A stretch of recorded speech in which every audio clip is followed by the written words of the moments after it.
justamente es una sesión crucial para entender los acontecimientos actuales, para entender cuáles son las perspectivas realmente de actuación de los gobiernos frente al COVID, y la única manera es entender los antecedentes más inmediatos, pero entenderlos de una manera más profunda, no solamente saber que hubo una crisis financiera en 2007, 2008, 2009, sino entenderlo de manera un poco más de raíz, para saber cómo nos encontrábamos después de 50 años de neoliberalismo por todo el mundo, de 50 años de un modelo que ha sido altamente destructivo de las instituciones, que ha sido incluso altamente destructivo de la sociedad.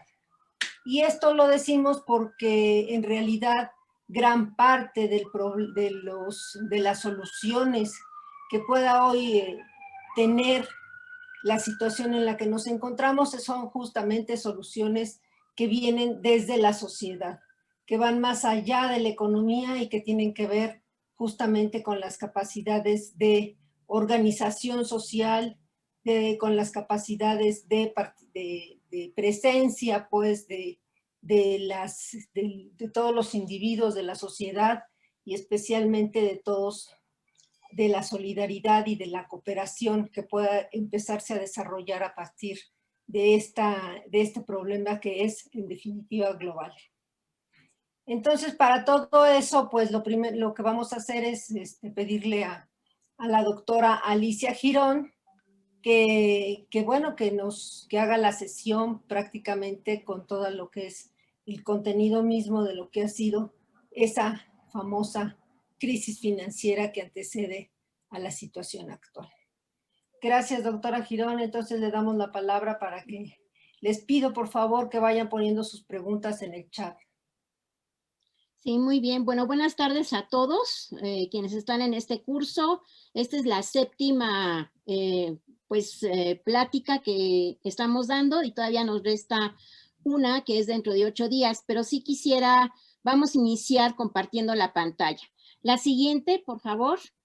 Bien, esta es la portada principal del Economist del día de mañana. Como ven, estamos un poco adelantados. Y pues es el final del túnel, o sea, efectivamente lo que se está manejando ahorita, tanto en los círculos del Fondo Monetario Internacional, de los grandes corporativos financieros, no financieros, los bancos centrales, el Banco Central Europeo, la Reserva Federal de los Estados Unidos, el Banco de Japón, incluso el mismo Banco Popular de la República de China, es el final del túnel. Esto sí es muy importante mencionarlo porque definitivamente el hecho de que venga una vacuna no quiere decir que volvamos a regresar a la normalidad que tuvimos antes, y lo más peligroso desde el punto de vista teórico-metodológico es que vayamos a caer en una situación o en políticas monetaristas o fiscales como las que tuvimos la última década.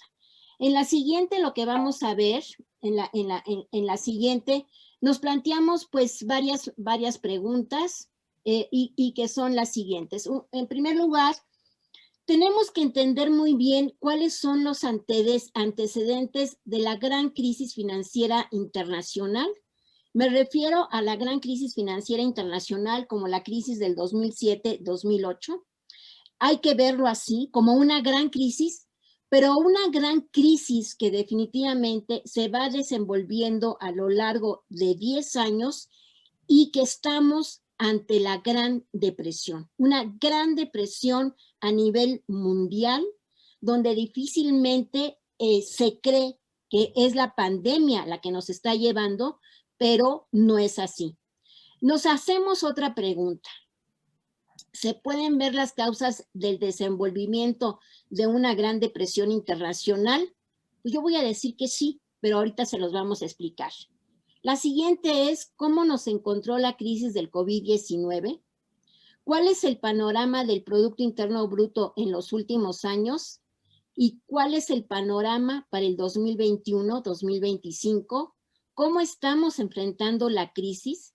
y realmente si existe una crisis en la teoría económica, y lo que está prevaleciendo ahorita en todos los círculos de discusión es si la austeridad va a continuar o, o seguirá la política fiscal. Bien, en la siguiente lo que vemos es, vamos a tratar cuáles son los antecedentes de la gran crisis financiera internacional a la Gran Depresión. O sea, nos tenemos que situar en el 2007, 2008 y después para llegar al 2019, 2020. En la siguiente es, pues ya muchos de ustedes lo conocen, saben que las causas de la gran crisis financiera internacional se sitúa precisamente entre 2008 y 2009. Y lo más interesante que es el día perfecto, o sea, el día de la punta del iceberg, ¿verdad? Es el 15 de septiembre del 2008. O sea, mientras que los mexicanos dábamos el grito, ¿verdad? El Viva México, pues justo ese día cae uno de los más grandes, de los grandes bancos de inversión, que es Lehman Brothers. Pero ya venía, Lehman Brothers es, como les digo, es la punta del iceberg y sería la fecha de nacimiento. Y cuando hablamos, fíjense muy bien, cuando hablamos de la fecha del nacimiento de una persona, eso no quiere decir que esa persona esté hecha en ese momento. O sea, tiene 9 meses antes que se va desenvolviendo el producto en la mamá, ¿verdad? Hasta que nace el bebé. Entonces, ¿por qué digo esto? Porque parecería ser que Lehman Brothers es el detonante, pero viene desde antes. Y aquí me faltó poner una fecha muy importante, que es 2006. Desde 2006 empezó a haber problemas precisamente en las finanzas estructuradas y en todas aquellas empaquetamientos que se hicieron de créditos, principalmente a través de la subprime. Subprime era una tasa de interés, o sea, había créditos sin tener en cuenta si las personas tenían un referente, un colateral para enfrentar el crédito en caso de que hubiera un no pago. Entonces, pues eran tasas de interés incluso muy bajas o no había tasas de interés durante el primer y segundo año y posteriormente iniciaban las tasas de interés. Entonces, hay una inmensidad de principalmente de créditos hipotecarios que posteriormente cuando vemos también, y es una crisis estructural esta porque en el momento en que empieza a bajar el empleo, pues dejamos de pagar los créditos. No hay que comer primero y después dejar de pagar. Y se viene una quiebra principalmente en las finanzas estructuradas, que no solamente son las hipotecas, sino es todo necesitaríamos dar también un curso sobre lo que son las finanzas estructuradas, pero situémonos más o menos, nada más como un ejemplo muy pequeñito, que son las inversiones en las hipotecas. Entonces, estas hipotecas de las cuales pues tenían todos los bancos, los grandes bancos, pues definitivamente en el momento en que se dejan de pagar, empiezan a aumentar las carteras vencidas de los bancos y en ese momento ya empieza a haber una quiebra de los grandes bancos, no solamente en Estados Unidos, en Francia, en Japón y también China tiene grandes problemas. Ahora, es muy importante entender que el Banco Central, o sea, su misión del Banco Central es ser prestamista de última instancia. Y en este caso fue un prestamista de última instancia porque justo empieza a dar créditos, ¿verdad? Para poder salvar a los bancos y los bancos realmente se salvan y empezamos a tener un problema en el comportamiento del Producto Interno Bruto, pero también en la caída de los commodities. Tengan que entender que sí, que nosotros estamos en una economía totalmente integrada, o sea, somos lo que ahora hemos estado platicando de las cadenas de valor para poder entender esta gran depresión que estamos viviendo. Bueno, efectivamente, somos una economías, somos economías integradas totalmente. Entonces, lo que pasa en China inmediatamente se va a reflejar en Tabasco, y lo que pasa en Tabasco igual va a afectar, ¿verdad?, las carteras vencidas de los grandes bancos, porque todo está financiarizado. Entonces, hay una caída de los commodities y por lo tanto empieza a haber un desempleo. En la siguiente, lo que podemos decir es que todas las políticas que se implementaron, y sobre todo de los bancos centrales, van a ser políticas de austeridad. O sea, fue a tal grado el crédito que dieron los bancos centrales. La Reserva Federal de los Estados Unidos trató de limpiar esos bancos, pero también quedaron muy endeudados y esas deudas se tienen que pagar. Entonces, la política monetaria a nivel internacional fue tratar de pagar, de limpiar la casa con políticas de austeridad y por lo tanto también tasas de interés cero. Esto lo que ocasiona es que en la medida de que hay unas tasas de interés que no valen nada, pues aunque yo no venda, pues prefiero endeudarme para poder pagar los préstamos que tenía contratados anteriormente. Y hay un endeudamiento creciente de las corporaciones no financieras. Incluso hay un artículo muy interesante del Banco Interamericano de Pagos que se llama Las empresas zombies. Y van a encontrar zombies, o sea, zombies en Japón, en Estados Unidos, en China, que se estaban totalmente endeudando para seguir flotando. O sea, había que ponerles aire para seguir flotando pues en la alberca. Y entonces, esto es muy interesante porque lo que se pasó es que no hay crecimiento, hay una recesión en toda la década pasada. Si acaso crecemos un poquito, pero realmente hay un estancamiento a nivel internacional. Y es muy interesante ver los pronósticos que saca cada año el World Economic Outlook del Fondo Monetario Internacional, ¿verdad? Tanto en sus reuniones de primavera en abril como las reuniones ya en otoño, que son en octubre, donde cada que sale la revista de los pronósticos anuncian un 2x3 y a los cuantos meses otra vez se vuelven a regresar. Entonces era como la fantasía de querer crecer, pero al mismo tiempo se regresaba. Y entonces vemos que incluso ya para 2019, los pronósticos para el 2020, pues definitivamente no eran lo mejor posible. O sea, nunca, durante ningún año, del 2009 al 2019, se volvió a alcanzar tasas, ¿verdad?, de crecimiento como lo habíamos tenido. Entonces, antes del 2008. En la siguiente vamos a ver cómo podemos ver las causas del desenvolvimiento de una gran depresión internacional. O sea, ya estamos entrando al 2020, pero están los antecedentes. Como les dije, cuando nace el bebé es el nacimiento, pero se viene gestando desde antes. Y esto que estoy dando una metáfora muy sencilla, tienen que entender, porque esto va ligado a lo que ya vimos anteriormente, que es la hipótesis de la inestabilidad financiera de Minsky, donde cuando se presenta una crisis es justo en el periodo anterior y justo en periodos de estabilidad es cuando se gestan las grandes crisis internacionales. Entonces, pues vamos a ver las variables macroeconómicas. En la siguiente, miren, aquí están las proyecciones para que estaban en noviembre del 2019.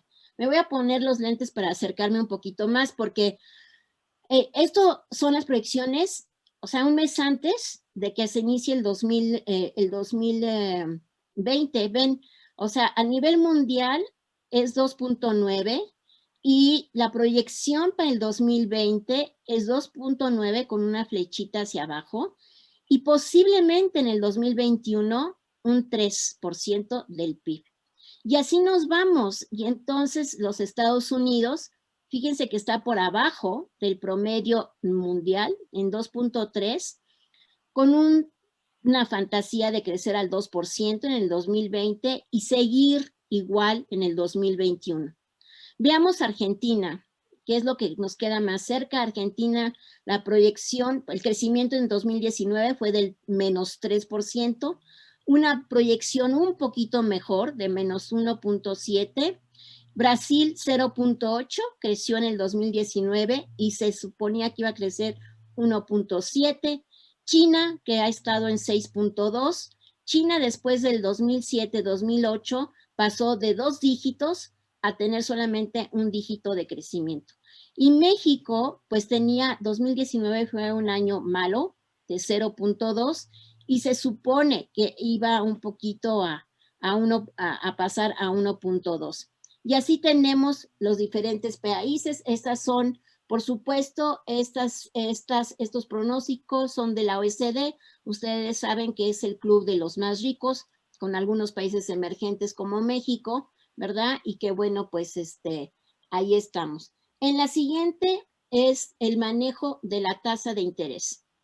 Aquí, ¿qué es lo que vemos? Si ustedes ven, este es el comportamiento del manejo de la tasa de interés desde años atrás.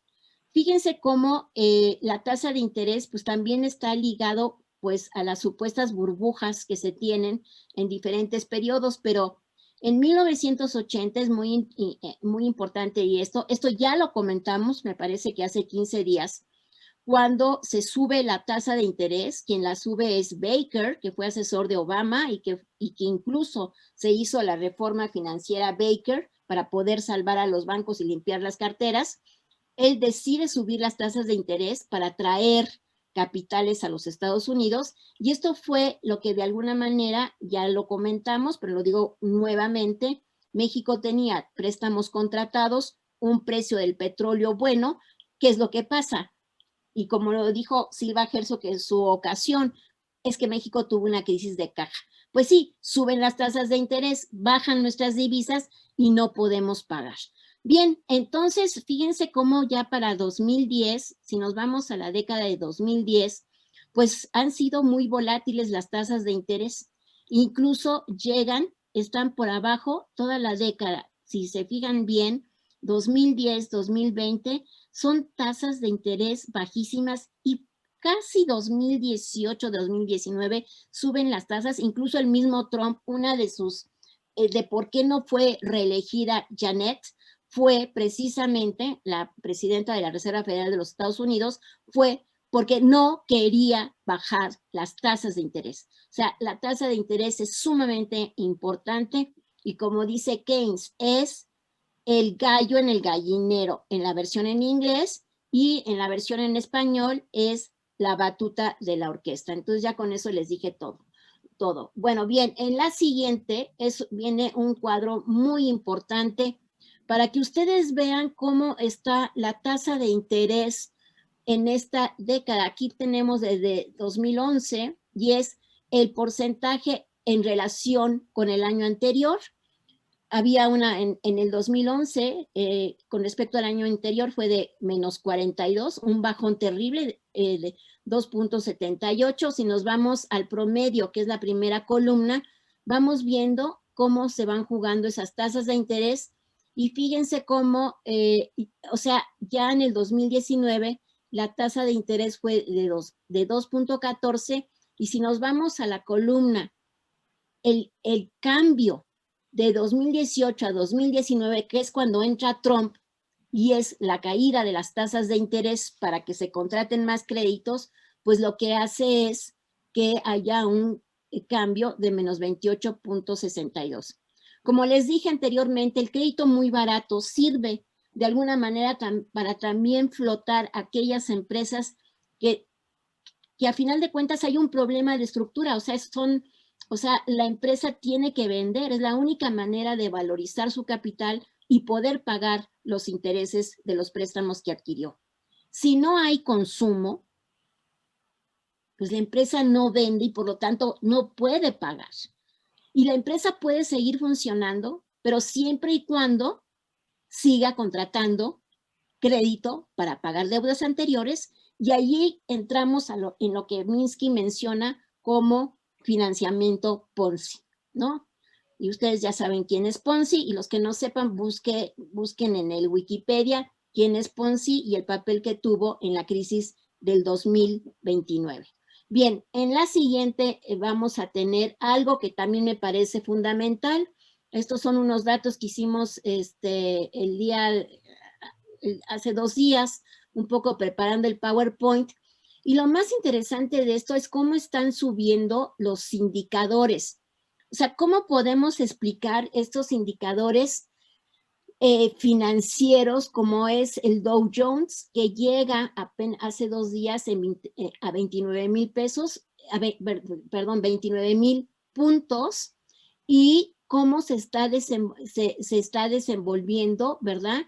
Y ustedes ven, si se fijan en el recuadro que yo estoy viendo del lado derecho, pues allí ustedes van a ver la caída tan fuerte que tuvo sobre todo desde finales de enero y marzo, cuando se declara la pandemia, y todo ese aumento de los indicadores del Dow Jones se deben principalmente a la impronta medida de dinero que le mete la Reserva Federal a los Estados Unidos para salvar. En la siguiente, miren también aquí cómo esto de alguna manera está ligado en esta gráfica, lo que vemos, lo que estamos viendo, aquí lo que vemos es el de Standard & Poor's. Lo que estamos viendo es el Standard & Poor's, y también, al igual que el Dow Jones, pues también se ve cómo funciona. El Standard & Poor's son las 500 empresas más grandes en los Estados Unidos. Entonces, es interesante ver cómo de alguna manera, y ustedes se van a preguntar, bueno, ¿realmente hay una recuperación cuando hay un enorme desempleo, cuando la economía no está al mismo ritmo que antes de la pandemia? Pues, ¿qué es lo que está pasando? Y en la siguiente gráfica, lo que vamos a ver nosotros es también el desenvolvimiento, ¿verdad?, de las inversiones de los negocios y su porcentaje en relación al PIB. Y esto es interesante esto porque la tendencia es a la baja, ¿verdad? Es una tendencia que viene desde mediados de los 80s, ¿verdad? Con altas y bajas, una vulnerabilidad muy fuerte. Ven allí 2010 como baja, pero a final de cuentas la tendencia es a disminuir. La explicación de esto es principalmente, ya lo habíamos dicho, se desdibuja la planta industrial de los Estados Unidos, se recorre hacia nuevas oportunidades, que es principalmente China, sudeste asiático, y de alguna manera o sea, esto también obliga a que haya zonas, ¿verdad?, donde quedan, bueno, se desplazan, por ejemplo, las automotrices también a México. Ese desplazamiento que se inicia desde finales de los 70s y sobre todo en los 80s en los Estados Unidos hacia otras regiones, pues de alguna manera también me está creando un problema de estructura productiva. En la siguiente, aquí lo que vemos también, esto lo quise poner, y puse, a pesar de la austeridad, la que sigue, allí, dice, a pesar de la austeridad y las tasas de interés bajas, las ganancias en la esfera financiera son espectaculares. Entonces, esto tiene que quedar muy claro porque ¿qué es lo que los analistas ven frecuentemente? Son los indicadores financieros, pero esto no quiere decir que la estructura vaya bien. En la siguiente, lo que vemos, a ver, también fíjense cómo los 3 últimos años, totalmente, esto son inversiones en maquinaria principalmente, bienes de duración larga, que también hay un declive a nivel internacional. O sea, toda la década pasada, 2009, 2019, las políticas monetarias y fiscales para de alguna manera entrarle a la gran crisis financiera internacional fueron muy débiles. En la siguiente gráfica lo que vemos, aquí es lo que les decía, son es el enorme endeudamiento de las corporaciones no financieras, las corporaciones financieras, el gobierno y las familias. Y ustedes van a ver cómo esto en relación al PIB, pues esto realmente es un problema. O sea, hay quienes crecen más es el endeudamiento del gobierno. Del 2007 al 2019 hay un salto terrible de 60 a 90. En las corporaciones no financieras también podríamos decir que es de casi más de un 10% del Producto Interno Bruto. Y las familias, el endeudamiento persiste, ¿sí?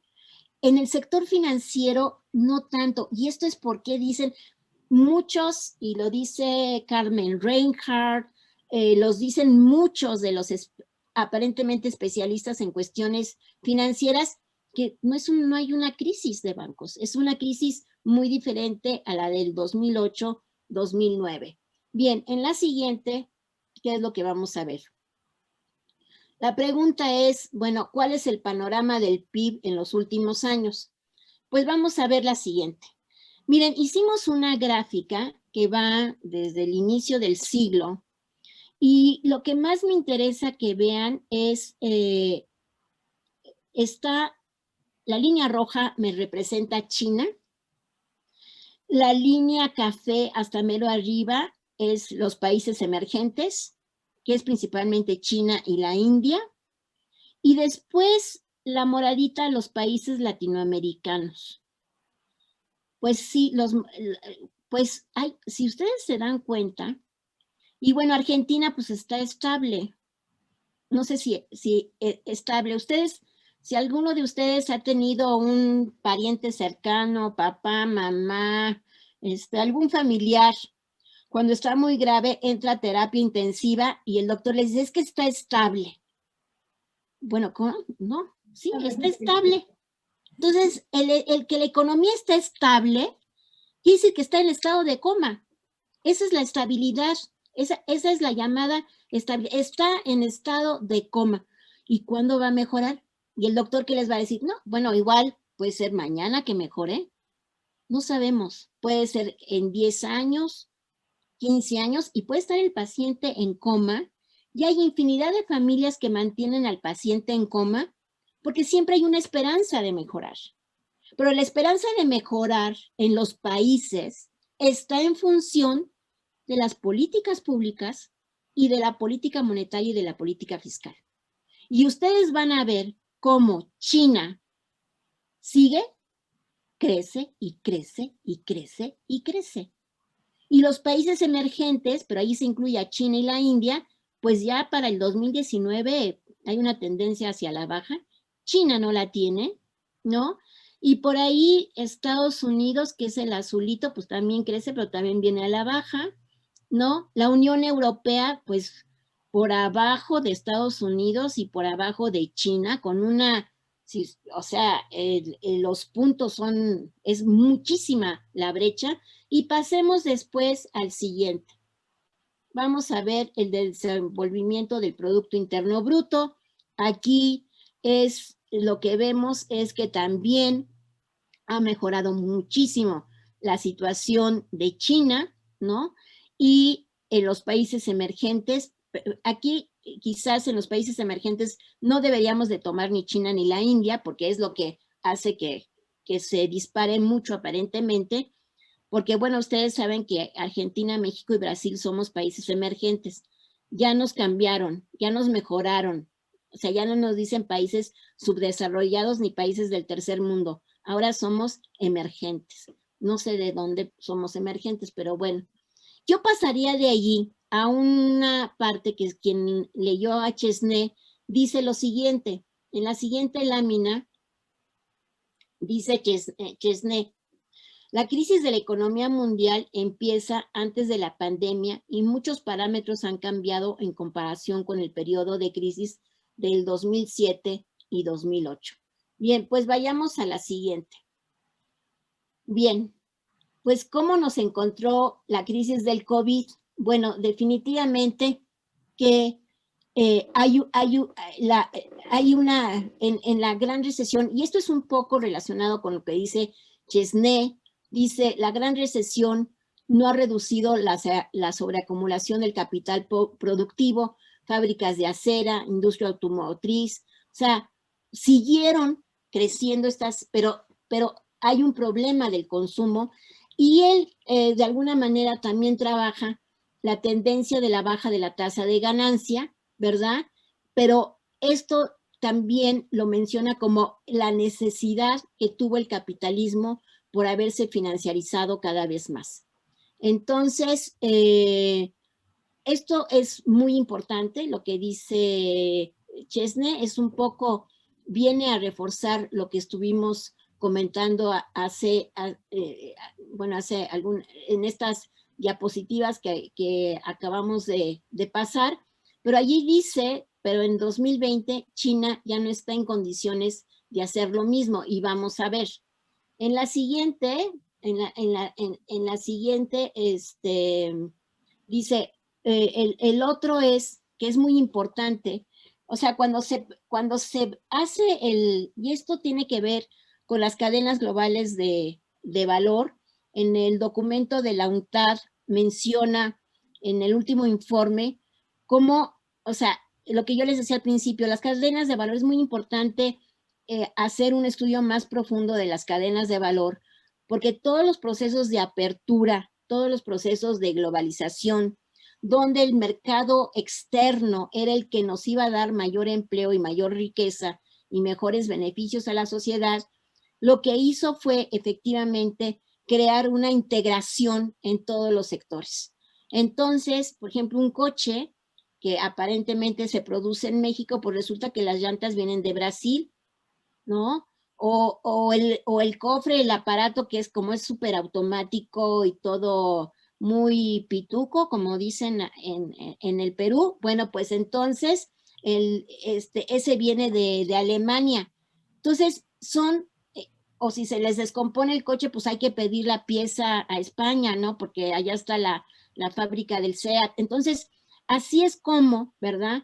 Estas cadenas de valor, en el momento en que en China se para la economía, en el momento en que se cierra la economía, pues lo que pasa es que se rompen las cadenas, o sea, se fracturan en determinado momento, y de ahí la necesidad, eso es muy importante, de seguir manteniendo la economía.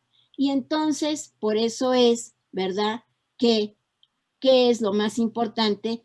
Pues la vida, la salud o el día a día, o seguir manteniendo la economía. Pues es mantener la economía, y si se mueren por el contagio, no hay ningún problema. Lo importante es seguir manteniendo la economía. Entonces, también hay que tomar en cuenta que, bueno, yo me fui un poquito, pero las materias primas, y aquí es muy interesante, no se me pasó, y ahorita me hubiera gustado haber insertado la gráfica del precio del petróleo. Ustedes se acuerdan que de repente el precio del petróleo, sobre todo nuestro producto de exportación, que no es tan bueno como otros, nuestro producto de exportación del petróleo, pues resulta que cayó a precios negativos.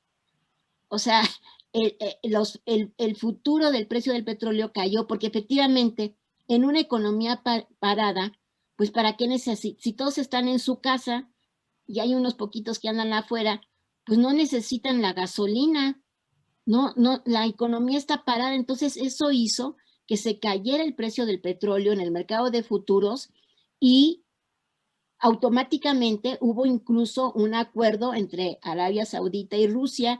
Arabia se molestó mucho, esto, acuérdense, dijo que no, que ella iba a seguir produciendo. Bueno, total, ahí hubo casi un pleito de cuates, y incluso se le pidió en la reunión de OPEP que México tenía que reducir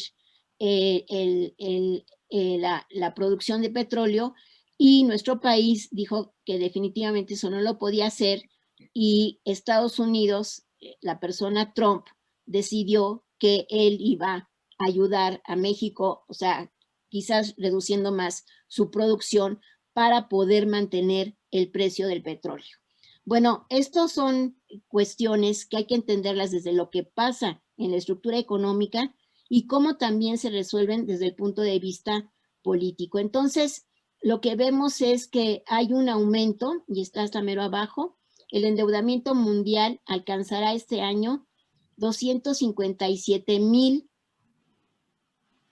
Aquí a mí me gustaría decir más la palabra en inglés, pero 257,000 millones de dólares es muy poco, la cifra está mal, porque son billones de dólares, 257,000 billones de dólares, y hay un problema también en que las economías desarrolladas, ya lo vimos anteriormente, van a representar entre hogares, empresas y gobiernos, van a representar 383% del Producto Interno Bruto. O sea, 3 veces más, casi 4 veces de lo que producimos responde a la cantidad que debemos.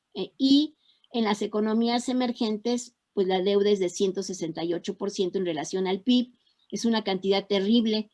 Y aquí también quizás pasamos a la siguiente. Aquí lo que estamos viendo en la siguiente, por favor.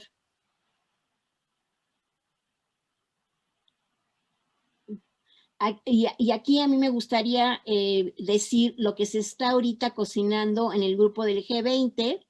Se han estado reuniendo durante todo este año. La reunión del G20 iba a ser en Riad, en la capital de Arabia Saudita, y justo en estos momentos, ¿verdad?, se está planteando nuevamente que los países como África definitivamente necesitan un alivio de la deuda. O sea, la anterior, a ver, bueno, precisamente aquí faltó quizás el G20 y lo que se está cocinando, como les digo, es un alivio de la deuda externa porque no se puede pagar. Pero también es interesante ver cómo Alicia Bárcenas ha mencionado que no solamente son los países más pobres, también países como México, Argentina, Brasil, los países medianos no pueden, o sea, orientar sus políticas de austeridad para seguir pagando esas cantidades a los acreedores. En la siguiente está una gráfica que la cita Chesney, que es del Financial Times, es Martin Wolf, y aquí dice cómo están, ¿verdad?, que es horrible, ¿verdad?, es realmente horrible lo que está pasando con esta, bueno, con todo lo que está sucediendo en estos momentos, ¿verdad? Pero fíjense que el azul, que es China, pues ahí va, o sea, ahí va. Sabemos que ya para la reunión de octubre del Fondo Monetario Internacional era el único país que no había caído, ni siquiera lo podemos comparar con Estados Unidos. Veamos después cuál es el panorama en la siguiente. Pasamos a la siguiente. No, la anterior.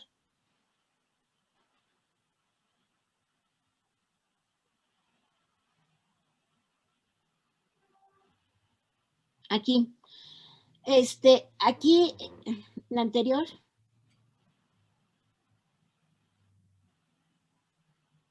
Sí, esto es muy importante. También lo comentamos ya en una reunión pasada, porque todos se están cuestionando, sobre todo, tanto el Fondo Monetario Internacional, el Banco Mundial, todos están preocupados de cómo va a ser la recuperación, si es una V, una W o una L. La verdad es que yo no tengo una respuesta para esto, o sea, no desconozco. Y pasamos al 27, por favor, a la siguiente diapositiva. Bueno, aquí hay un cuadro, o sea, esto está en el Fiscal Monitor del Fondo Monetario Internacional, y aquí es un cuadro muy amplio donde se está viendo lo hacen desde el 2012 al 2025, Pero fíjense cómo lo interesante de todo esto es el porcentaje del Producto Interno Bruto, del GDP. Y aquí lo que me interesa muchísimo son las proyecciones. Para el 2020, fíjense, en el 2019 la proyección era de menos 3.9 y la proyección para el 2020 es de menos 12.7, lo cual es terrible, la caída del Producto Interno Bruto. Para el 2021 podríamos decir que hay una mejoría, pero no vemos ninguna mejoría de aquí al 2025. Esto es, pues, es el Fiscal Monitor, ¿no? El balance fiscal general, el balance fiscal de los gobiernos. Sí, es el déficit fiscal, sí. El déficit fiscal, lo cual es que ahorita va a ampliar la doctora Correa el déficit fiscal y por qué es tan importante. Porque lo importante es reactivar, pero yo voy a dar los números. En el caso de los mercados emergentes, estaba en el 2019 menos 4.9 y pasamos a menos 10.7 y así nos vamos y bueno, pasaría yo al siguiente cuadro, que es los pronósticos para América Latina. Uy, bueno, no sé si se ve, pero bueno, no importa. Aquí lo importante es ver las proyecciones. Dice, el Fondo Monetario Internacional pronostica recesiones en la mayor parte de América Latina y el Caribe. Y sí, efectivamente, la caída para América Latina es muy fuerte, pero ya teníamos en 2019 0.1 y va para menos 9.4 para este año y después creo que es 3.7, pero bueno. 3.7, perdón. 6.7. Es 3.7. Pero negativo. O sea, son negativos. Y después todo lo que es América, Argentina, Brasil, Chile, pues son caídas muy fuertes. México está casi junto de Perú, con México es menos 10.5, Perú menos 13.9, y después vienen las proyecciones para el 2021 aparentemente positivas. Entonces, en el siguiente recuadro viene, o sea, la siguiente pregunta es, ¿cómo estamos enfrentando la pandemia? Bien, ¿cuál es la respuesta a la pandemia? En la siguiente son todas las medidas fiscales que se han estado dando. Aquí volvemos, son principalmente todas las medidas y quizás el país que ha dado pues menos apoyo pues ha dado muy poquito, pues es México. México está en los últimos, incluso India ha metido más dinero, es Francia, está Corea, España, Italia, Alemania, por supuesto, también, y vemos cómo se han dado tanto los gastos adicionales e ingresos como los préstamos de capital y las garantías. Entonces, en la siguiente vamos a ver cómo se tiene que dar esa recuperación. Bueno, sabemos que los bancos centrales son los prestamistas de última instancia. Esto es muy difícil, o sea, los bancos nunca los van a dejar quebrar, o si acaso se deshacerán de alguno o habrá un proceso de concentración y centralización, de limpieza de carteras y los unimos. O sea, si eso lo podríamos ver muy fácil con todo el sistema financiero español, como últimamente vuelve a haber otra centralización de los capitales. Y la pregunta es, la política fiscal, se dice, incluso ayer en una plática la economista en jefe de la OECD decía que definitivamente las políticas que se llevaron a cabo en los últimos años, eso no se puede seguir continuando con la austeridad, ¿no? Y Carmen Reinhardt dice, es que la segunda década del 2009-2020 es la década perdida. Es una década totalmente perdida. Ya para que lo diga Carmen Rejan, que es la economista ahora número 1 del Banco Mundial, pues es que la situación está grave. Entonces, la pregunta es, ¿cómo nos vamos a recuperar? Bueno, principalmente, pues yo soy de la opinión que hay que meterle muchísima inversión al gasto público en salud, que no contamina, ¿sí? No contamina. O sea, que podríamos calificarla como una industria renovable, y la educación tampoco contamina.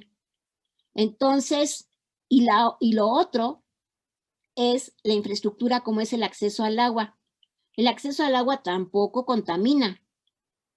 Sí, hay que tener claro que hay unas cosas que sí contaminan, pero el acceso al agua no contamina. Y por el otro lado, sí es muy importante la renovación de un patrón de energías renovables. Y ahí hay que entenderlas de diferentes maneras. No solamente es la energía solar, la energía marítima. Hay otro tipo de energías en las cuales debemos de ir incursionando, y que en parte es una de las políticas de Biden de las energías renovables. Ahora, tenemos que entender que hay el hecho de que nos vayamos a las energías renovables, esto también tiene que ser financiado, y ahí entra también el proceso de financiarización. Entonces, cuando hablamos de energías no renovables, renovables, no quiere decir que no vaya a haber financiarización, no quiere decir que no va a haber corrupción, pero sí es lo que se está buscando el capitalismo en este momento, buscar nuevas áreas de inversión para tener una mayor rentabilidad. Incluso se habla de la ética financiera, ¿sí? Porque hay que ir también con la ética de la Agenda 2030. Y la otra es que es la pregunta que yo siempre me hago es, bueno, ¿qué vamos a hacer con todo lo que debemos? Porque para poder seguir pagando, pues hay que seguir con pues hay que seguir con austeridad. Entonces, por lo tanto, ni puede haber gasto público en salud, ni puede haber gasto público en educación, y ¿para qué queremos acceso al agua, ¿no? Entonces, en la siguiente, y ya vamos terminando, la pregunta es si existe una crisis en la teoría económica. Y yo ahí me voy un poco a la reflexión teórica en la siguiente, hacia abajo, de Joan Robinson y James Galbraith. Yo les había dicho, en la siguiente está Joan Robinson. Joan Robinson lo que dice es que hubo una crisis teórica. Ella habla de la primera crisis de la teoría económica, ¿no? Y que hay una que fue todo la metáfora del abrigo y el paro. Y eso es muy interesante porque si alguien leyó, ella está en Robbins va a dar a Cambridge una plática, y entonces Robbins y Hayek, que son los ideólogos de la austeridad, pregunta, porque precisamente hablando de la austeridad, porque la austeridad es para poder ahorrar. Entonces Joan Robinson le pregunta a Robbins y le digo, bueno, ¿y qué pasa si yo me compro un abrigo? ¿Qué pasa? ¿Debo de comprarlo o mejor dejo de comprarlo? O sea, si yo compro el abrigo, entonces estoy consumiendo, y entonces le pregunta, ¿y eso sería la causa de la depresión? Y él dice que sí. O sea, a lo que voy es que yo espero que ustedes hayan leído el artículo de Joan Robinson, que está en el internet, también se los enviamos, porque lo que está señalando allí es cómo el núcleo de la austeridad está metido en los huesos de principalmente, no solamente de los economistas, sino también de los matemáticos y de todos los que hacen reingeniería financiera, ¿verdad? Porque es la única manera para poder continuar, y entonces lo más importante, hay que tener austeridad para seguir pagando la deuda. Y después en la siguiente, es muy importante el documento que hace Galbraith, les dije, allí tuvimos la suerte, la doctora Correa y yo, de estar en la plática que dio Galbraith cuando fue presidente de la Asociación for Economic Evolutionary, de los economistas evolucionistas, donde habla de Hyman Minsky y de la importancia de la estabilidad y la desestabilización, así como también de todas estas posiciones especulativas como el Ponzi, y que definitivamente cuando hay un proceso de estabilidad, ya se los dije, se está de alguna manera cocinando las causas de la inestabilidad. Entonces, por lo tanto, él dice, bueno, si Joan Robinson dijo que había una crisis en el pensamiento, en estos momentos hay una crisis del pensamiento económico. E incluye a todos aquellos, dicen que de repente apareció el cisne negro, ¿no? O las five tails, o la burbuja de la metáfora. Entonces, en la siguiente, él sigue, entonces, digo, la única causa ¿cuál es la causa de la tercera crisis? Bueno, pues precisamente en que nunca una crisis se va a repetir, ¿no? Y que son crisis de consternación, ¿no?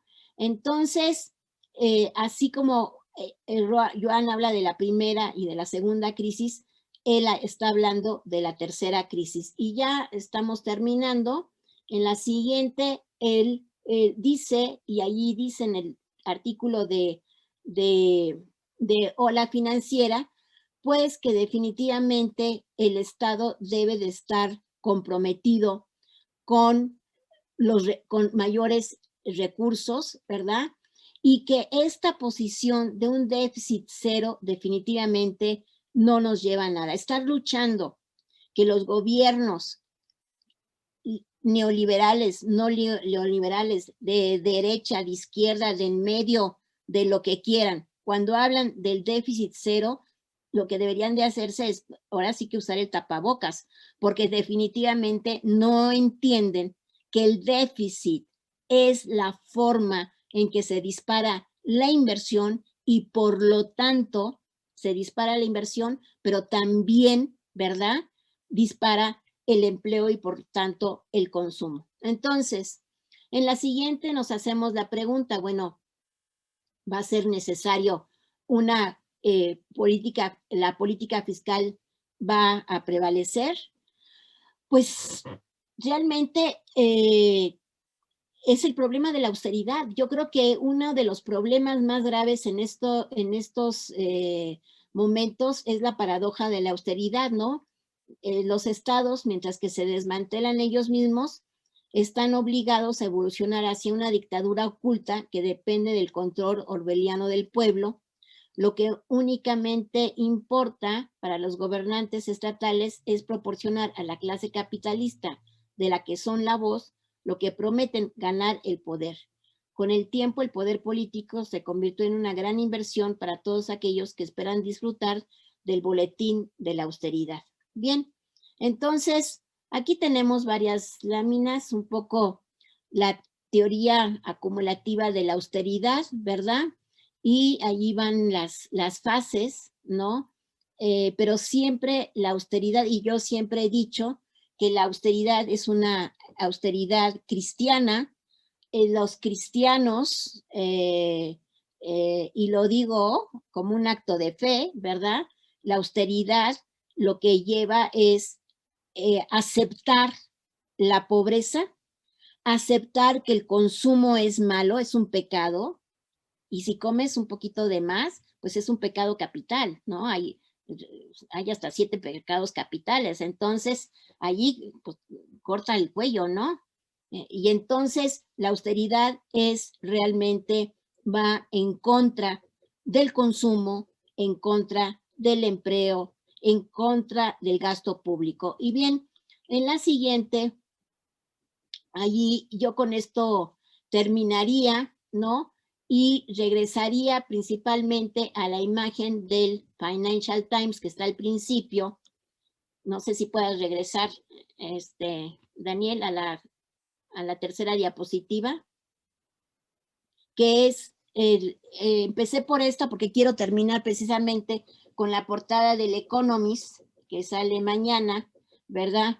Y que ya está circulando, pues esta obsesión, que bueno que exista la vacuna, pero incluso en este artículo hay algo muy interesante. Para la vacuna de la polio se tardó 20 años en salir.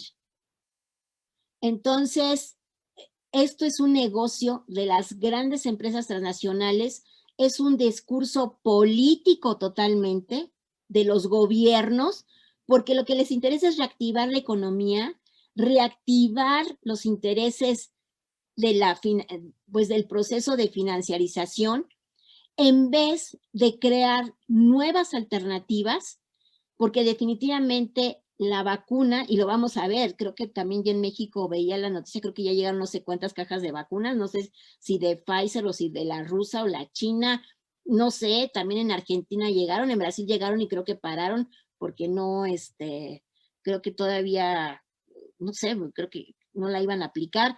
Bueno, lo que sea, pero definitivamente la vacuna no es la salida del túnel, y yo me iría precisamente a que la única forma de poder salir de esta gran crisis, de esta gran depresión, es la recomposición de nuevas renegociaciones del endeudamiento, la recomposición del gasto público, el quitarse que el déficit público es el causante de todos los males. Y bueno, yo con esto termino. Muchas gracias y dejamos de compartir la pantalla. Te paso el micrófono, Eugenia.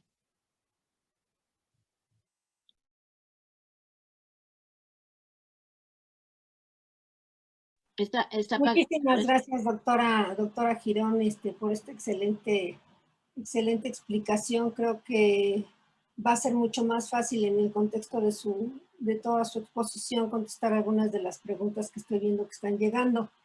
Y es importante, pues, subrayar, yo creo, la idea fundamental del texto, pues, que si bien tenemos un COVID que parece un agente externo el que causó la crisis, en realidad estamos en una condición en que pudo haber sido ese agente externo o el asesinato de un príncipe, no sé, lo que sea que nos hubiese llevado a una profundización de las condiciones de la crisis económica y financiera, porque sencillamente están ahí los elementos fundamentales de esa crisis, que son la desigualdad, la profunda desigualdad en la que se viene desempeñando las sociedades y la economía en el mundo entero, y la incapacidad de los gobiernos, de cualquier sea su signo ideológico o político, de enfrentar las políticas de austeridad y avanzar por la vía justamente de la destrucción institucional. Esa caricatura del Economics es tan vieja casi como nosotros. Yo recuerdo muy bien que en 1982, ya en la crisis de 1982, en el 83 nos salía justamente el ministro de Hacienda de aquellos años o el director del Banco de México a decir, ya estamos, pero en la puerta de la salida de este túnel espantoso que ha sido la depresión. Y bien señala la doctora Girón, la salida de este túnel no es la vacuna, porque no es el COVID directamente el que nos metió directamente en este tipo de crisis. Y ese túnel se va a alargar mucho más, no importa cuántas vacunas tengamos, si no somos capaces de enfrentar de otra manera la crisis financiera, la crisis económica y la crisis financiera. Entonces, hay muchas preguntas. Yo creo que le vamos a dar la palabra a Daniel Mirón para que vaya pasándote las preguntas que están en el chat. Invitamos a todos los participantes también que vayan poniendo sus preguntas en el chat para poderlas ir contestando. No sé, Daniel, quizás de 2 en 2 o una cosa así, o de 3 en 3 cuando mucho, para que me Sí, sí, quede sí. mejor de 2 en 2. ¿Sí? Por Ok. favor, adelante. Eh, una de las primeras preguntas que llegó, bueno, es de la doctora Patti Rodríguez, que nos plantea, dice, ¿el problema es de bancos demasiado grandes para quebrar o el sinnúmero de instrumentos financieros no regulados? Y ella lanza entonces este comentario, dice, ¿sería mejor bancos pequeños? ¿Es lo más conveniente? Y esa es una pregunta de la doctora Patti. Por otro lado, también déjenme leerles la pregunta de, bueno, Marcela Barrios pregunta sobre, dice, ¿cuál es su opinión acerca del planteamiento sobre la deuda pública de Eric Toussaint? Entonces, serían estas dos con las que comenzaríamos. Sí, en relación a la pregunta de la maestra Rodríguez, sí, efectivamente salió muy grandes para quebrar, muy grandes para rescatar, too big to fail, too big to rescue. Efectivamente, el problema aquí es la regulación, la forma en que se regulan las operaciones financieras. Y esto también creo que yo lo trabajé hace 15 días cuando hablamos de la ley de la Glass-Steagall, que es después de la Gran Depresión del 29, y se regulan a los bancos en cuanto a sus operaciones y en cuanto a su diferenciación en banca comercial y en banca de inversión. Lo que sucede es principalmente, y Chesney habla de la tasa decreciente de ganancia, si quienes no están de acuerdo con la tasa decreciente de ganancia pueden decir que hay cambios estructurales, hay necesidades de buscar nuevas inversiones, y entonces se crea esta fusión de banca comercial y banca de inversión, y crea los grandes corporativos, y además viene lo que llamamos finanzas estructuradas. Entonces, yo saco un crédito y al mismo tiempo ese crédito se le vende a otra persona y se va vendiendo, y al final, o sea, ni uno sabe, aparentemente uno le debe a BBVA, pero al mismo tiempo BBVA ya metió aquello en inversiones, en un fondo de pensiones, o los metió en México porque México está dando tasas muy altas. O sea, esta canalización de los flujos y la creación, más bien, no es la creación, sino más bien el fortalecimiento de las finanzas estructuradas es lo que se tiene que regular. Y el que sea bancos chiquitos no es la salida, pueden ser bancos chiquitos, pero bien regulados. Y después el de Eric Toussaint, sí, Eric Toussaint, todo su parlamento que tiene años, o sea, muchísimos años, lo conocemos muy bien, hemos estado con él en algunas reuniones del Consejo Latinoamericano de Ciencias Sociales. Eric Toussaint está por el no pago, definitivamente, y por el alivio de las deudas para los países, para todos, o sea, pero principalmente para los países más pobres. Aquí yo estaría de acuerdo, esto se está debatiendo en estos momentos en el G20. El G20, fíjense qué interesante, la gran mayoría de los países están a favor de un respiro de la deuda africana. Pero ¿quién creen que no está de acuerdo?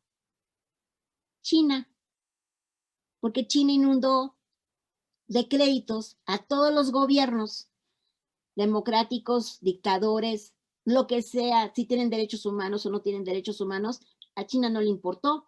Tenía que sacar su dinero, y principalmente las mayores inversiones en el exterior de China son principalmente en África, y no es porque la buena onda, es porque están los recursos del cambio tecnológico en la economía. O sea, allí está el litio, necesitan petróleo, necesitan también, bueno, infinidad de cosas, ahorita no, o sea, son casi todos los commodities que exporta China, principalmente se van, perdón, los commodities que exporta África se van hacia China. Entonces, ahí tenemos un problema político. ¿Cómo resolverlo? Pues es la llamada ruta de la seda, ¿sí? Entonces, no sé qué otra pregunta. Sí, tenemos otras dos más, también de la maestra Patti, que nos pregunta que si es posible equilibrar de alguna forma la deuda, el déficit y el crecimiento. Y también Marcela Barrios hace un comentario, dice, tal vez habría que analizar para qué se contrató la deuda en los gobiernos anteriores y en qué se utilizó, o simplemente una enorme cantidad de dinero desapareció. Ella menciona que prefiere la austeridad en gastos de lujo de muchos políticos. Bueno, y bueno, también la de la maestra Patti, de si es factible equilibrar deuda, déficit y crecimiento. Bueno, a ver, miren, hay dos fases, tanto en el gobierno del Perú y en Ecuador, con Correa y con Víctor Toledo.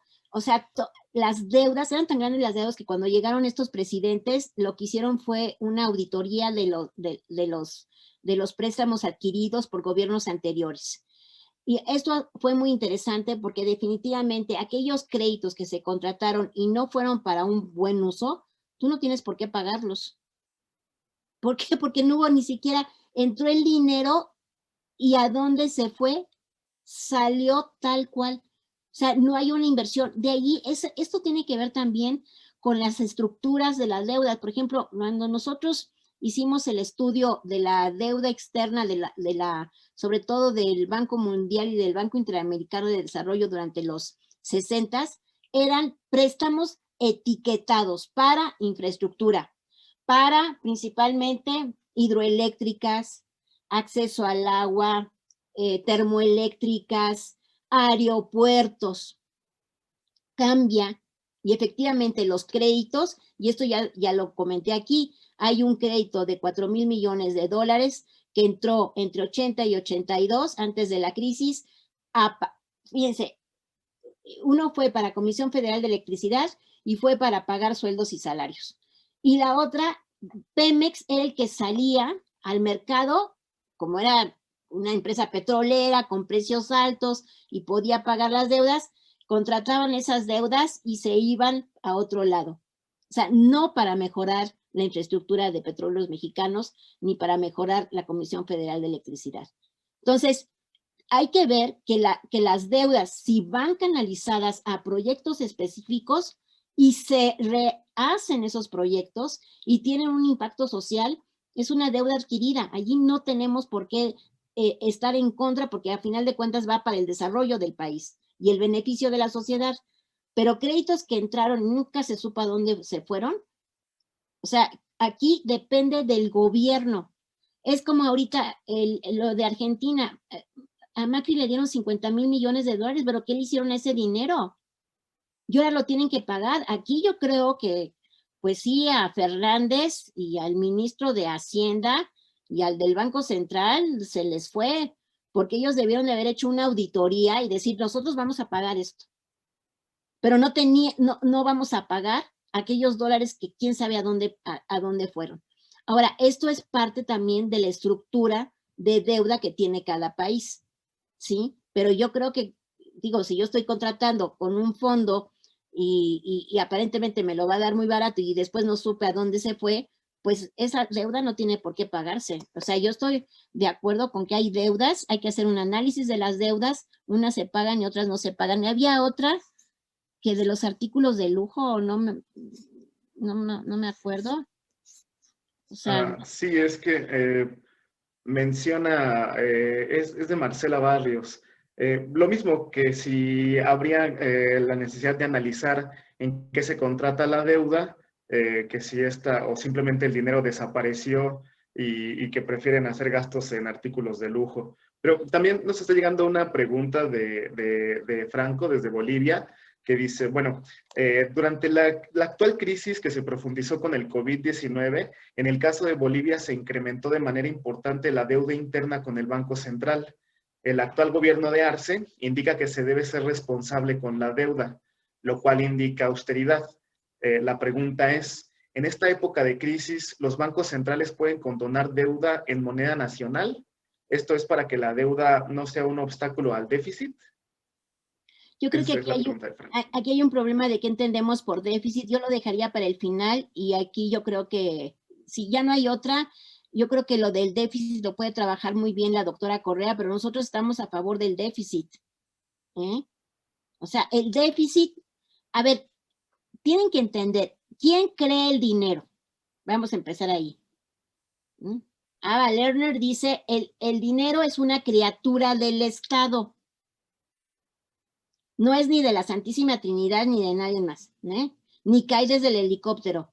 Lo crea el Estado. El Estado es el que tiene el dinero. Igual pesos argentinos, pesos mexicanos, sucres, o sea, el dinero lo crea el Estado. Es, o sea, el dinero que circula tiene una garantía porque es con la cual, fíjense la importancia, ese dinero que crea tiene una validez en función de que con eso lo recupera, hay una destrucción de ese dinero porque con eso se pagan los impuestos. Esa es la validez y la soberanía de un país, que ese dinero me va a servir a mí para a través de impuestos, regresa al Estado. O sea, ese es lo que Alan Pargués habla del circuito monetario. O sea, entonces, si el Estado crea el dinero y ese dinero sirve para crear empleo, porque además el dinero sale a partir de los bancos, ¿verdad? Y entonces en el caso entra a los bancos y esos son créditos para las empresas. Pero tiene que estar regulado, no puede ser que yo, mi tarjeta de crédito, si dejo de pagar, son 60% de interés. Es que lo que se necesita una regulación de las tasas de interés a los consumidores que sean empresarios y familias y por lo tanto, y tasas de interés que en algún momento pueden ser tasas de interés cero, pero que ese impacto del crédito me esté creando empleo. Eso es lo más importante. Por eso es que el Banco Central nos han enseñado que es prestamista de última instancia y lo vemos, lo acabamos de ver. Pero además es creador de empleo. Y esa es la posición post-keynesiana. Uno, el dinero es una criatura del Estado y segundo, el Banco Central es empleador de última instancia. Entonces, esto tiene que quedar muy claro. Entonces, el déficit, pues qué bueno. Hay que quitarse el mito del déficit y hay que quitarse esa de que va a crear inflación. Entonces, con eso de que va a crear inflación, pues claro, porque además tenemos la década de los 80s, que también fue una década perdida, donde tuvimos procesos hiperinflacionarios impresionantes, sobre todo en Argentina, Brasil, en Brasil y en Argentina fue impresionante la hiperinflación, y igual en México, pero no tanto. Entonces, pero eso es por un problema de quien está controlando la política monetaria, ¿no? Pero el déficit no es malo, o sea, hay que entenderlo y la otra, hay que regular a los bancos. No sé si allí con eso contesté, pero no sé si hay otra, ya para pasarle la voz a la doctora Correa. Sí, igual hay otras más, igual sobre este aspecto de la austeridad. Héctor Sánchez dice, pareciera que estuviéramos en una trampa económica bien estructurada, donde no hay muchas opciones para revertir el daño hecho a las capas más vulnerables de la sociedad mexicana.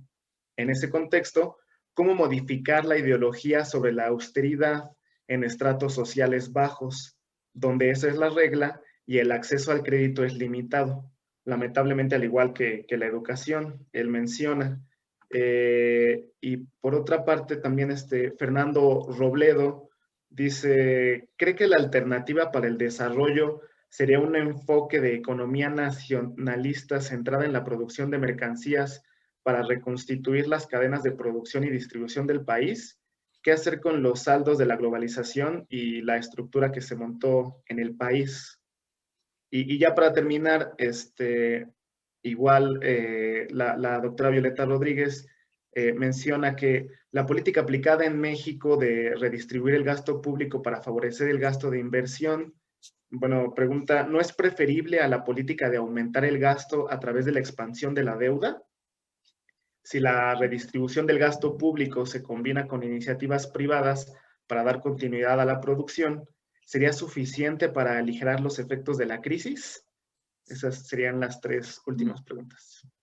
A ver, yo voy a contestar una que me parece que es muy importante porque que también creo que tiene un poquito de ideología. México está inserto y todos los países estamos insertos en lo que es la integración de nuestros sectores productivos. O sea, difícilmente vamos a crear un coche eléctrico si, por ejemplo, no tenemos investigación en ese tipo de coches. Tendríamos que traer pues a los top, quizás los japoneses que están muy avanzados en esta tecnología, o los coreanos. No sé si Ford, Chevrolet ya estén tratando de sacar también el coche eléctrico. ¿Qué es lo que pasa? Y por eso yo insisto mucho en la educación y la salud, y en la inversión en investigación. Entonces, ¿cómo poder reactivar ese mercado interno cuando todas las cadenas de valor están todas entrelazadas? Mi impresión, y para mí, o sea, y es una opinión personal, es que tenemos que invertir en educación y en salud, principalmente, pero muy fuerte. O sea, no es abrir escuelas allá que al rato pues necesitamos una tele y resulta que ni acceso a luz. ¿Cómo está eso? ¿No? Y menos acceso al internet. Yo espero que ya haya tabletas solares o teléfonos solares para que los niños a lo mejor, pero no, tampoco sé cuánto cuesta un teléfono, no sé cuánto, si los niños puedan tener con acceso ¿no? al sol, puede haber un teléfono y entonces de ahí van a tomar su clase. Y es muy complejo. El problema al menos yo como lo veo en países como México y América Latina, es que en las zonas rurales se nos olvidó, porque fueron votos, a final de cuentas, conducidos por los propios partidos políticos. Los votos en el sector rural están en manos principalmente del magisterio y de alguna manera, o sea, no se ha visto como una mejora para para mejorar realmente el nivel educativo de nuestra población. Y esto, si nosotros no invertimos en educación, este país no va a salir. Si nosotros vemos cómo salió Japón, Corea y China, pues es la educación. Es educación, educación y educación. Y nada de que son fifís ni mucho menos. No, yo creo que la educación es muy importante. No contamina.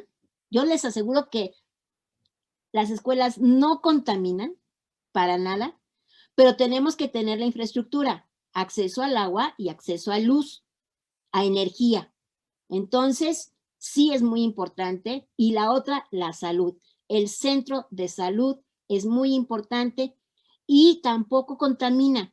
¿Qué es lo que pasa? Que hay que crear plazas para que los profesores puedan tener mejores ingresos, y hay que crear también médicos, ¿no? Y entonces todo esto es un círculo positivo, un círculo virtuoso. En la medida en que tengamos simplemente se debería de hacer un plan piloto en ciertas zonas de las ciudades, alrededor de las zonas marginales de algunas ciudades, si quieren Zacatecas, no sé, la ciudad de Zacatecas, Torreón, o en Jalapa, o acá en San Cristóbal de las Casas, o sea, proyectos donde se mejore la educación, mejores profesores, mejores centros de salud, y yo estoy casi segura que esas buenas prácticas nos serían una buena lección para todo nuestro país. Y es lo único que me convence de que podamos salir adelante. Y por el otro lado, tenemos que hacer a un lado la austeridad.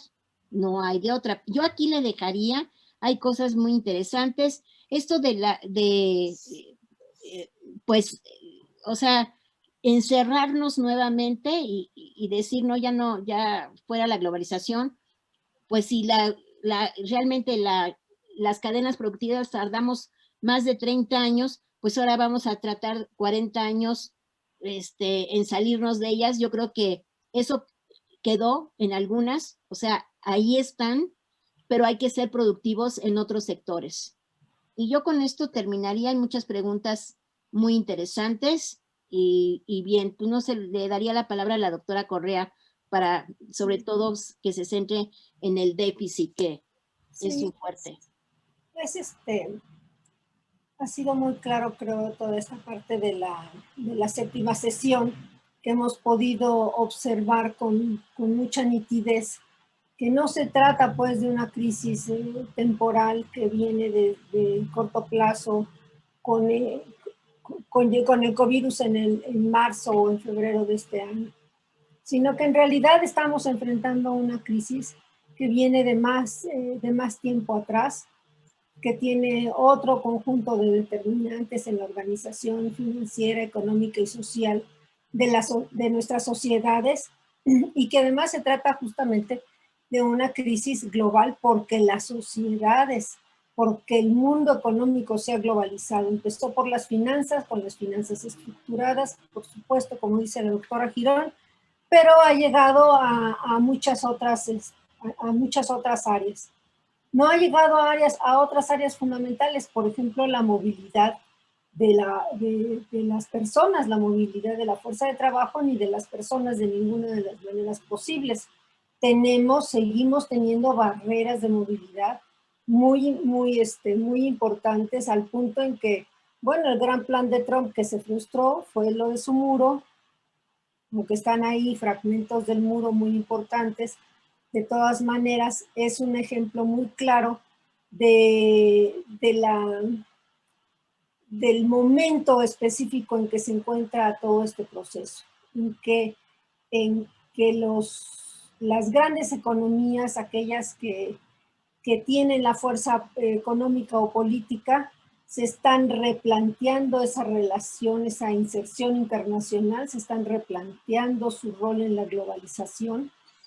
Y por otro lado, se piensa pues que la reconstrucción de las cadenas productivas domésticas puede, en el caso, por ejemplo, de la economía norteamericana, si lo pensó Trump y ese era su proyecto, ¿sí? Que la reconfiguración de las cadenas productivas a partir de la fuerza económica doméstica podía darle una opción, una alternativa de mantener su fortaleza y su posición hegemónica. Hemos visto que esto no sucedió así. ¿Sí? No sucedió así a pesar de que Trump no persiguió de manera tan lineal los objetivos de la austeridad. Sí fue muy austero en algunos renglones, pero no en aquellos que atentaban contra la ganancia empresarial. Yo creo que ese es el punto que no podemos terminar de entender en el curso, y en este pequeño curso introductorio, y lo digo por el tipo de preguntas que se nos han hecho. ¿Sí?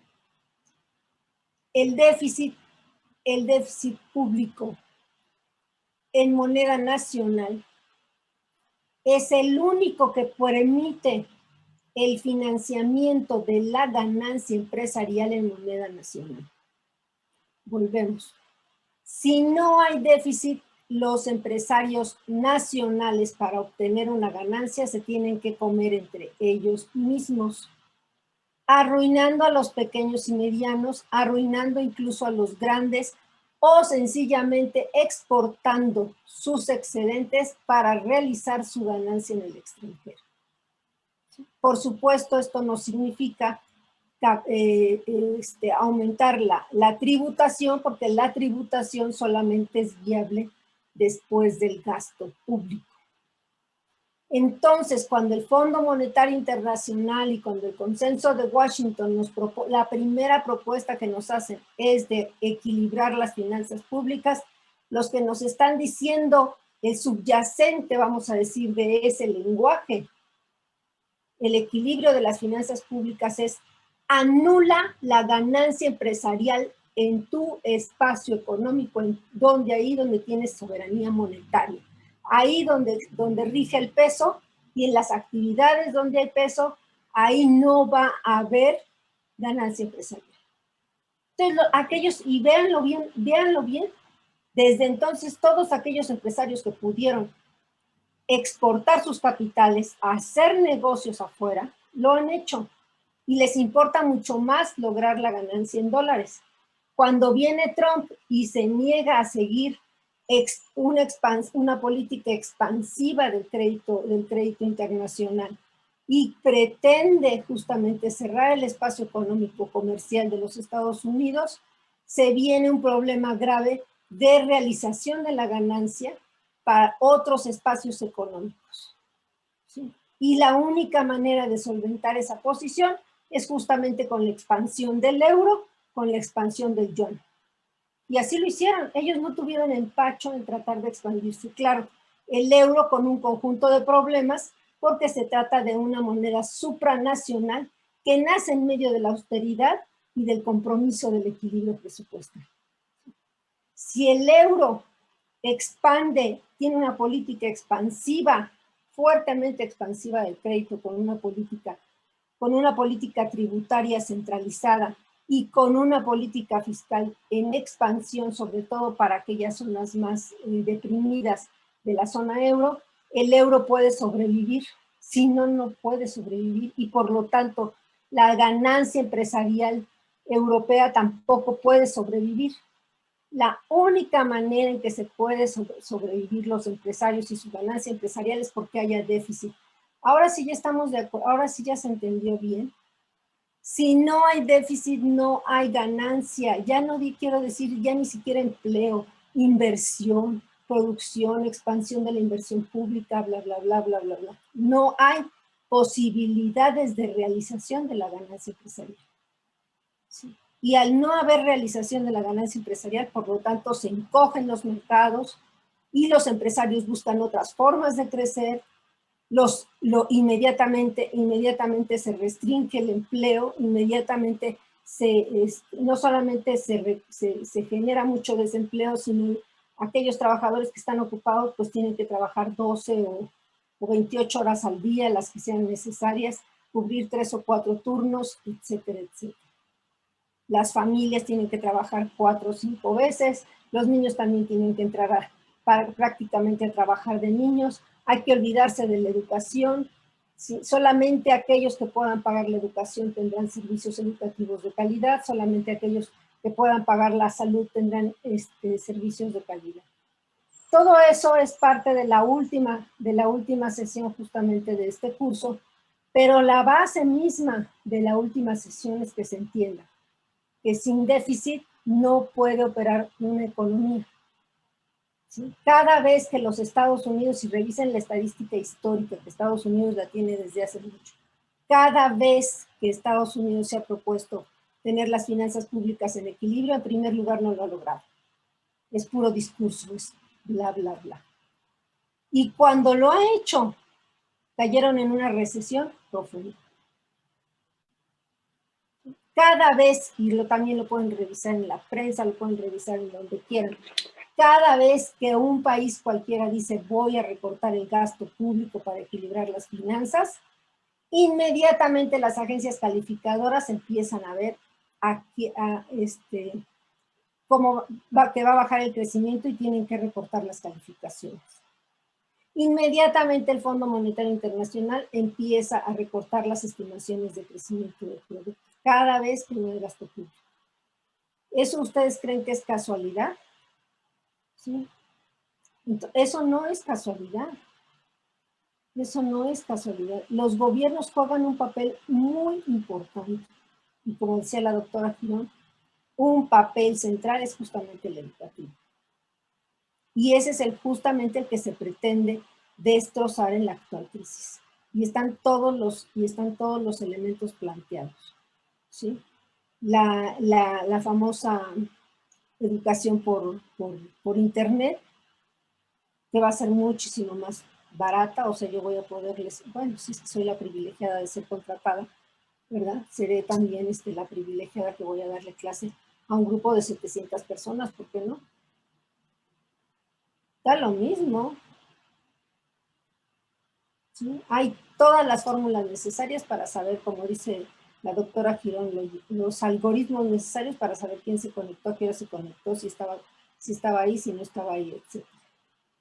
O sea, no tenemos ningún problema por llevar a una movilización de esta naturaleza en la educación, especialmente en la educación media y superior, ¿sí? Apoyada en todos estos medios, y por supuesto todo el mundo nos va a gustar muchísimo, porque no vamos a estar en contra de la inteligencia artificial, ¿o sí? No podemos estar en contra del progreso técnico.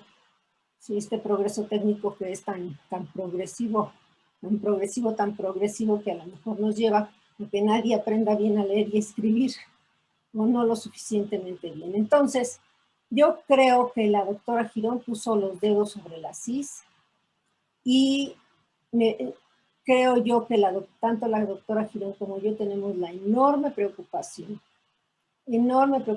que este curso sirva para que todos ustedes entiendan, uno, cómo se crea el dinero; dos, por qué las finanzas públicas deficitarias son esenciales para la economía.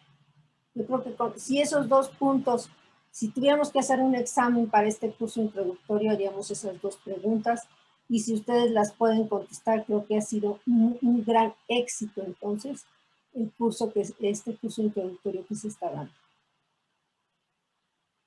Hay más preguntas, pero bueno, no sé si Daniel... Sí, llegaron algunas preguntas ya de última hora. Por ejemplo, la doctora Marcia Solorza plantea que si el tamaño del sector público es importante para superar la crisis, y que si los países deben aumentar entonces el tamaño de este sector. También la doctora Violeta dice: ¿cómo implementar una reforma fiscal si los tratados comerciales y de inversión están entrelazados con acuerdos de coordinación fiscal en los cuales los países menos avanzados ceden su soberanía fiscal a aquellos que tienen las empresas oligopólicas más poderosas?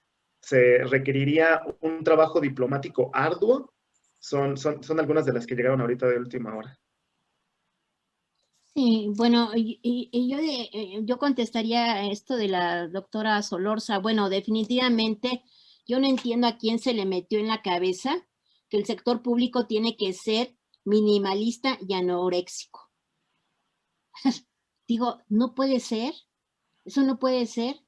O sea, ¿qué pasa con estamos de acuerdo en que el sector público se le ha pasado la mano, no solamente en la corrupción, en la venta de plazas, en tener gente ineficiente, que la hay, porque fue contratada a través de compadrazgos, de amistades, del hijo, del sobrino, de no sé qué, ¿verdad? ¿No? Un ejemplo es el sindicato, o sea, cómo entran los familiares a ser bibliotecarios sin tener la secundaria. Entonces, ¿cómo podemos poner los libros? Pues si no sabemos ni siquiera cuál es el abecedario. Entonces, yo creo que aquí hay que tener cuidado en cómo se contrata a la gente, qué queremos de un sector público eficiente, y definitivamente el sector público crea empleo, ¿no? Aquí a veces dicen, no, es que la tecnología está mal. Efectivamente, todo el cambio tecnológico va a echar a la calle a muchísimas personas. Pero ¿qué están haciendo los planes de estudio de las universidades? Habría que volver a repensar si esos planes de estudio están adecuados a futuros empleos necesarios en el cambio tecnológico también. Entonces, yo, por supuesto que el sector público, y en este caso, la educación pública y gratuita, me parece que es fundamental. Y si hay que meter a más profesores, no a 1,000, a 2,000, 3,000, 5,000, 1 millón de profesores en este país, somos 120 millones, pues no nos haría ningún daño que hubiera profesores calificados, pero pensando en profesores sobre todo para las áreas rurales, de primaria, secundaria y hasta de bachillerato, o para las escuelas técnicas como las escuelas técnicas, que son importantísimos. Es importantísimo tener un buen plomero, no aquel que era un peón y de repente la oportunidad fue poner tubos y entonces puso, en vez de poner la salida del agua caliente, se la puso al agua fría y entonces en el agua fría sale el agua caliente. Digo, esas cosas que suceden diariamente y que a muchos de ustedes les han sucedido, o que el electricista viene y entonces resulta que en vez de dar luz se hace ahí un cortocircuito y pum, se quema la casa. Bueno, eso falta, porque falta educación técnica. ¿Qué mejor invertir en futuros profesores en las áreas rurales, en las áreas conurbadas, para crear una masa de gente preparada? Eso es importantísimo, y eso es que dependa del sector público. Qué mejor que tenga una identidad nacional nuestra educación pública. ¿Por qué? Porque realmente incluso estaríamos manejando el concepto de nación y de nacionalidad, identificarnos como mexicanos. ¿Mm? Y bueno, y me voy a salir ya para terminar. Nos decían cuando hubo toda la migración centroamericana, y todavía sigue habiendo, que pasaban pues fácilmente, ¿no?, los centroamericanos, y la única manera para saber si era mexicano, guatemalteco, hondureño, qué sé yo, era decirle a un niño: a ver, cántame el himno nacional. Pues sí, pues sí, todos, al menos donde yo me quedé y hasta la fecha, el himno nacional y los honores a la bandera en la educación pública es fundamental.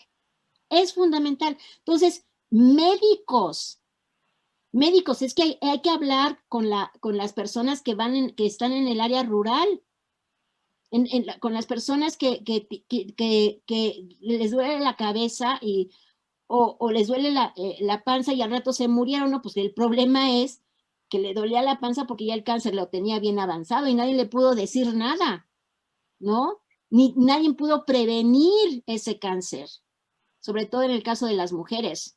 Nadie lo previno.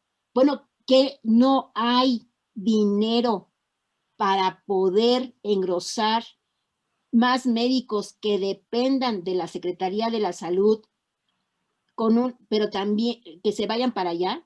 O sea, no lo hay. Entonces, sí, realmente, por eso insisto que el sector público no debe de ser anoréxico, porque muchos de los que salieron a las calles, y cada vez que se ha ido recortando el sector público, están en lo informal, en la informalidad, y no tienen derecho ni a pensión, ni a gastos, ni a salud, porque ni están en el ISSSTE, ni en el IMSS, ni en nada, ¿verdad? Entonces, aquí es donde el grosor del sector público es muy importante, y de ahí, ¿verdad?, que mejor tengamos, pero también les digo, es un sector público bien administrado. ¿Mm? Bien administrado, donde hasta el que va a manejar la computadora sepa escribir en la computadora, y no allí con el dedo del conche manejando una computadora, porque, pues no, o sea, pues es que es mi sobrinita, ¿no?, mi ahijada. Entonces, yo creo que aquí es muy importante esto, y bueno, creo que sería todo. Violeta, creo que he dejado su pregunta. Ya me fui y se me olvidó. Violeta, no, ¿qué decía Violeta, Daniel? Porque ya estamos por terminar. Si quieres, yo le comento rápidamente a Violeta. Tú coméntala. Mira, el tratado comercial, hay muchos tratados comerciales y hoy en día ya se habla de una cazuela de tratados comerciales donde jalas un hilito y sale a reventar como 800,000 hilitos, como en una gran pelota así de hilos y entre hilos que se entrelazan y se destacan. Entonces, todo eso, pues la verdad, lo que está generando y ha generado ya es un montón de negocios para los despachos de los abogados, que se la pasan ahí entretejiendo qué es lo que en realidad prevalece, cuál es la forma, la parte del derecho que prevalece en cada uno de esos tratados, cuál se firmó primero, cuál después y cuál, etcétera. El bowl de tratados comerciales, que así se le llama, se le conoce en la literatura. La verdad es que nosotros en el Tratado de Libre Comercio y en el TEMEX, los tratados más que de reforma fiscal son de reforma tributaria. Yo creo que a veces confundimos la reforma tributaria con la reforma fiscal. La reforma fiscal nos implica, pues sí, la reforma del gasto público, pero no supeditada a la reforma tributaria, no supeditada, por supuesto, porque precisamente de lo que estamos hablando es de generar déficit, ¿sí? Y quien nos ha estado controlando los déficits, es decir, quien toma la decisión de cuánto déficit es aceptable, es directamente las agencias calificadoras y directamente el Fondo Monetario Internacional, ¿sí? Esos son los dos que deciden cuánto déficit debemos de tener, cuánto es admisible tener. Y entonces nos imponen techos fiscales, y por eso se dice que México no puede hacer prácticamente nada por solventar los problemas, las consecuencias, los problemas sanitarios y las consecuencias económicas que tiene el COVID, porque su techo presupuestal es muy pequeño. Lo vamos a ver la siguiente semana, vamos a ver justamente ese problema llamado de los techos presupuestales, pero sobre la base de entender de dónde sale el dinero, de cómo se genera el dinero.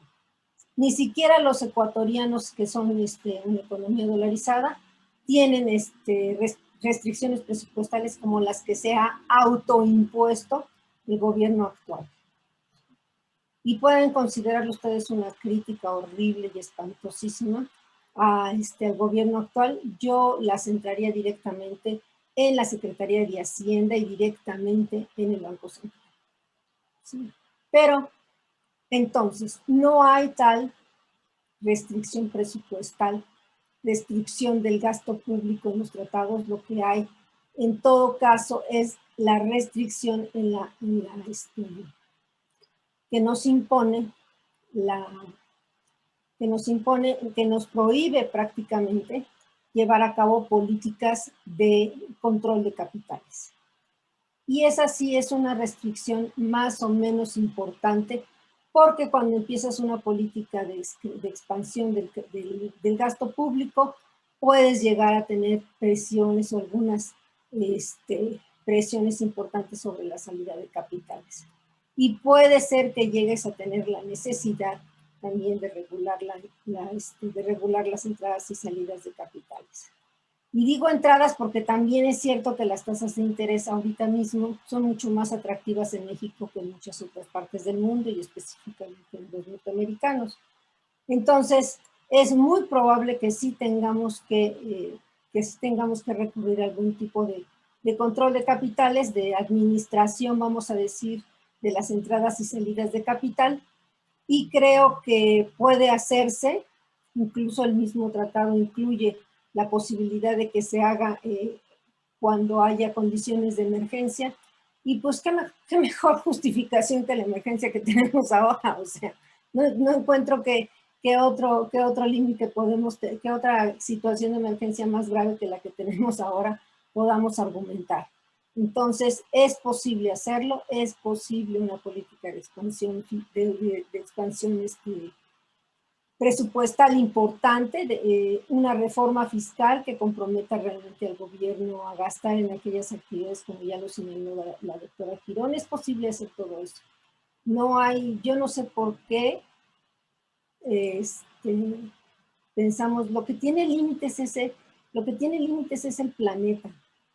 Y eso es lo que nos estaba señalando la doctora Girón, ¿sí? Lo que nos representa límites son los recursos naturales que tenemos que preservar. Lo que presenta límites es la explotación de los seres humanos, que también tenemos que ser capaces de utilizar su fuerza de trabajo lo mejor posible para que sean altamente productivos, pero a su vez no acabarnos a los trabajadores en los primeros 15 años de su vida productiva, llevándolos a trabajar 50 horas o más, ¿sí? Eso es lo que no se puede preservar. Eso es lo que no se puede perder y eso es lo que es necesario preservar. Si así lo vemos y si